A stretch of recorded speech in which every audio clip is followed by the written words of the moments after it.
दोस्तों, इस कहानी का शीर्षक है कैंसर ने सर झुकाया प्यार के आगे। यह दर्द भरी कहानी एक नर्स के नजरिए से आपको सुना रही हूँ। जी हाँ, मैं अस्पताल में काम करने वाली एक नर्स हूँ। जिस अस्पताल में मैं काम करती हूँ वहाँ पर 3 शिफ्ट चलती है और उस दिन मेरी नाइट शिफ्ट थी। हमेशा की तरह मैं समय पर अस्पताल पहुँच गई थी। जब मैं अस्पताल में प्रवेश कर रही थी तो मेरी नज़र वेटिंग रूम में बैठी कई लोगों पर पड़ी, लेकिन एक बूढ़े दंपत्ति पर जाकर रुक गई। बूढ़ा और बूढ़ी दोनों आपस में किसी बात पर बहस कर रहे थे। बूढ़ा अपने हाथों में कुछ पेपर बूढ़ी से छुपाने की कोशिश कर रहा था, पर बूढ़ी उन पेपर को देखने की जिद कर रही थी। बूढ़ी की आंखों में थोड़ी शरारत थी, वही बूढ़ा तकरीबन रोने को था और उसकी आंखों में आंसू साफ दिख रहे थे। काफी कोशिशों के बाद भी बूढ़ी उन पेपरों को हासिल ना कर सकी। तब बूढ़ा बोला, इन पेपर्स में कुछ भी नहीं है, खामखा इसके पीछे क्यों पड़ी हो? बूढ़ी ने जवाब दिया, आज तक कभी कोई बात मुझसे छुपा पाए हो मास्टर साहब? वैसे भी एक शिक्षक को झूठ नहीं बोलना चाहिए, तो दिखाओ मुझे पेपर। तभी बूढ़ा बूढ़ी की हाथ पकड़कर फूट फूट कर रोने लगा और बोला, लक्ष्मी, कैंसर है तुम्हें। 1 महीने बाद इस दुनिया में अकेले छोड़कर मुझे चली जाओगी। ये रिटायर्ड मास्टर अपनी जिंदगी भर की कमाई देकर भी तुम्हारे कैंसर की कीमत को नहीं चुका पाएगा। बूढ़ा अपने सिर पीटते हुए बोला, तुम्हारी कैंसर की कीमत इस बूढ़े रिटायर्ड मास्टर की औकात से कहीं ज्यादा बड़ी है लक्ष्मी। बूढ़ी अपनी पति की आंसू पोंछते हुए बोली, तुम्हारी औकात बहुत बड़ी है मास्टर साहब, और ये डॉक्टर तो कुछ भी बोलते हैं। देखना, मैं इतनी जल्दी मरने वाली नहीं हूं। इतनी जल्दी तो भगवान भी मुझे तुमसे अलग नहीं कर सकते। कैंसर के दुख से गुजर रही बूढ़ी अपने पति के दर्द को कम करने की कोशिश कर रही थी।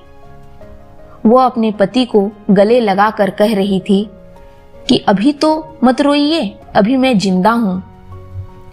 चारों तरफ इतनी दर्दनाक घटनाओं से जूझ रहे मरीजों को देखकर भी मेरे आंखों से आंसू नहीं आए थे, परंतु इन बूढ़े दंपत्तियों की बातें सुनकर जैसे मेरे आंखों से आंसू नहीं रुक रहे थे।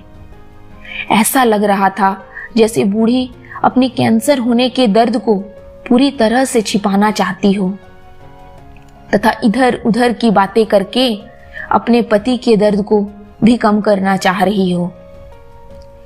इससे पहले कि मैं उन दंपत्तियों के पास जाकर उनको हमदर्दी के 2 बोल बोल पाती और उनका हौसला बढ़ा पाती, तभी कैंसर स्पेशलिस्ट डॉक्टर रेड्डी उनके पास आकर खड़े होते हैं। शायद वो भी मेरी तरह चुपचाप उनकी बातें सुन रहे थे। डॉक्टर रेड्डी कहते हैं, जीवन और मृत्यु का फैसला तो भगवान ही करते हैं। हम डॉक्टर तो सिर्फ कोशिश ही कर सकते हैं, पर मैं पूरी कोशिश करूंगा कि आपकी इस बीमारी से आपको अलग कर सकूं। डॉक्टर साहब की बातें सुनकर बूढ़ा हिचकिचाते हुए कहते हैं, लेकिन इसका इलाज तो। इससे पहले कि वो अपनी वाक्य पूरा कर पाते, डॉक्टर रेड्डी बोले, आप उसकी चिंता मत कीजिए माँ जी, इसकी जिम्मेदारी मैं लेता हूं। डॉक्टर साहब के मदद करने का कारण वे लोग कुछ समझ ना सके, इसलिए बुढ़िया ने डॉक्टर रेड्डी से पूछा, लेकिन आप हमारी मदद क्यों कर रहे हो? डॉक्टर साहब ने कहा, मैं तकरीबन 15 साल का था जब मेरी माँ इसी बीमारी का शिकार हो गई थी। मुझे और मेरे पिताजी को छोड़कर इस दुनिया से हमेशा के लिए जा चुकी थी। तब मैं मजबूर और बेबस था। तब मैं उन्हें बचाने के लिए कुछ ना कर सका। तभी मैंने ठान लिया था कि मैं डॉक्टर बनूंगा और इस बीमारी से हमेशा लड़ता रहूंगा। अगर मैं आपको इस बीमारी से निजात दिला सका तो मैं समझूंगा कि मेरी माँ आपके रूप में कुछ और साल धरती पर जिंदा रह पाई। डॉक्टर रेड्डी की यह बातें सुनकर मेरे रोते हुए चेहरे पर मानो खुशी की लहर दौड़ पड़ी। मुझे नहीं पता था कि डॉक्टर रेड्डी उस बूढ़ी के कैंसर को इलाज करके हरा पाएंगे या नहीं, लेकिन उस दिन मैंने दोनों बूढ़ी दंपतियों के आंखों में जो निराशा देखा था, डॉक्टर रेड्डी के कुछ चंद लफ्जों ने उनकी आंखों से पहले बिखरे निराशा को जरूर हरा दिया था और एक आशा की किरण जगा दी थी। मानो यह सब देखकर मुझे लग रहा था कि डॉक्टर ने आधी बीमारी को अभी हरा ही दिया था।